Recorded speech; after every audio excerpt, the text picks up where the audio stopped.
Hi folks, so Antec got in touch with us wanting to do a build with some of their new and upcoming RGB hardware. So they've sent us a load of goodies which we're going to be taking a look through. I'm going to be installing it into a stock configuration for you, and then later on I'm going to be installing a hardline water loop and showing you how you can do that for your CPU in a simple sort of hardware configuration like this. So let's get stuck into it. Kicking off, we've got the DF500 RGB chassis. Now this one has 3 RGB fans in the front and a tempered glass side panel. Inside you've got all your standard kind of gubbins and a PSU shroud, and it's quite small, so it's a medium kind of mid-tower case. Steel construction, magnetic dust filters, that sort of thing. We've got Z370 Taichi from ASRock.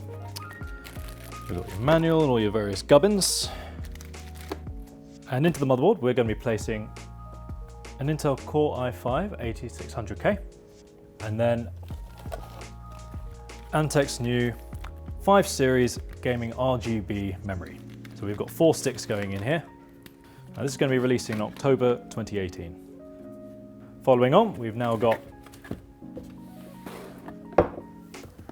these 2 bad boys.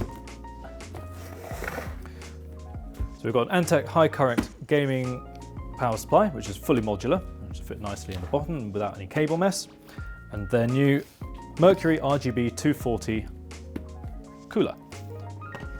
So let's take a look.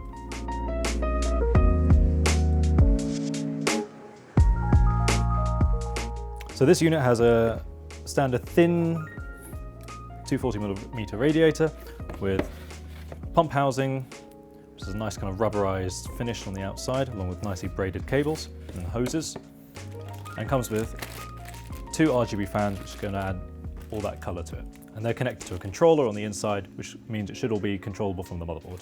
And it's all Asus AuraSync compatible.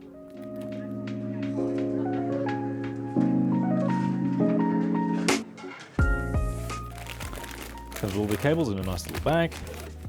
It's also quite a compact unit, this one, so it's not as long as some of the other ones can be. A Galaxy 120GB SSD. Now, I've no idea what this is going to look like, so let's take a look.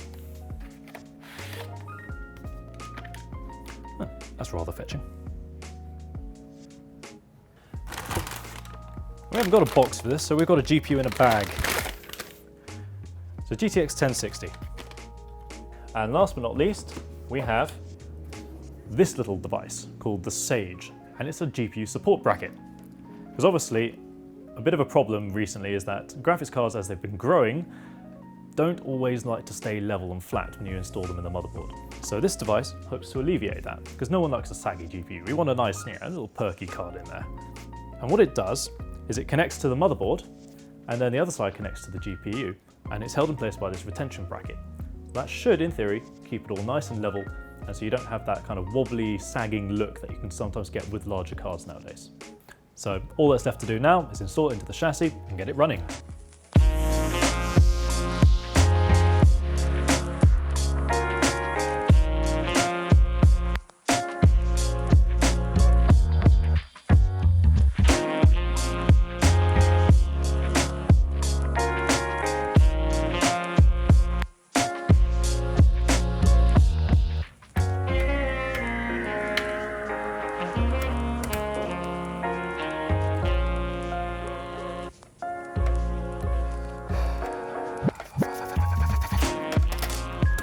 Go.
So with the stock build now finished, it's worth considering a few points that we've picked up along the way. So first up, the memory is by far the brightest part of the system. So we've just left that doing its own RGB rainbow mode thing. To complement it, we've set the fans to be a nice cool blue and white. Now, speaking of the fans, one issue that we did face was the fact that the motherboard that we're using only has one RGB header on it. Now, the problem with that is that all those fans use a lot of juice, and when we plugged them all together, we couldn't get them all to have sufficient brightness running off just one header. So what we've done is we've put all the front fans running off the RGB header, and then we've used the supplied controller that comes with the Antec cooler to run the ones for the cooler itself. So they are running separately to the ones on the front.